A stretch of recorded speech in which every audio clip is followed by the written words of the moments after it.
Aujourd'hui, je vous emmène à la limite de Pantin, mais alors vraiment à l'extrême limite, hein. Pour être tout à fait honnête, l'église Sainte-Marthe, elle est à Pantin, mais en ce moment, sur ce trottoir, je suis à Aubervilliers. Et ça, c'est un point qui va nous permettre de découvrir le quartier des Quatre Chemins, un quartier qui n'est peut-être pas très touristique au premier abord, mais qui est très intéressant à mieux comprendre. Venez, on y va. Alors, le moins qu'on puisse dire avec le carrefour des Quatre Chemins, c'est que c'est un endroit plutôt animé. C'est normal, on est à la jonction d'une grande transversale qui s'appelle Avenue de la République à Aubervilliers et Avenue Édouard Vaillant à Pantin et qui est le principal lien entre les deux communes. Et c'est aussi le croisement avec une grande radiale qu'on appelle l'avenue Jean Jaurès, mais en fait, ce sont les premiers kilomètres de la Nationale 2, hein. Donc c'est vraiment l'itinéraire historique pour rejoindre la Picardie et la frontière belge. C'est aussi d'autant plus animé que depuis 1979, on a ici le métro grâce au prolongement de la ligne 7. Et les chiffres de la RATP sont tout à fait formels.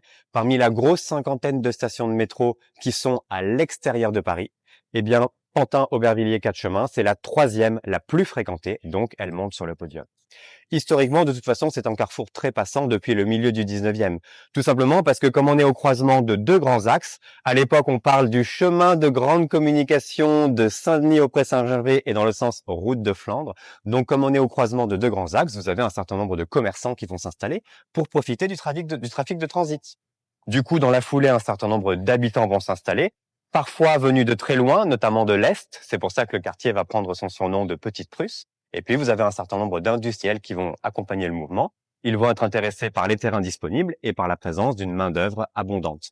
Parmi ces industriels, on peut citer les Cartier-Bresson, qui étaient de très importants industriels textiles. Mais on va arriver dans les années 1870 à une situation assez particulière. Le quartier des Quatre Chemins s'est bien développé, mais il est très loin du centre historique de Pantin. Encore aujourd'hui, c'est environ une demi-heure à pied. Donc, ces habitants des Quatre Chemins vont se sentir un peu relégués, un peu délaissés. Et ils vont avoir une idée, faire sécession pour devenir une commune à part entière, en grignotant un petit bout de la commune d'Aubervilliers, mais aussi un assez gros bout de la commune de Pantin.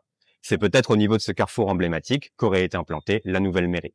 Sauf que vous comprenez bien que la municipalité pantinoise n'était pas très motivée à l'idée de perdre à la fois une partie de sa population et une partie de son territoire.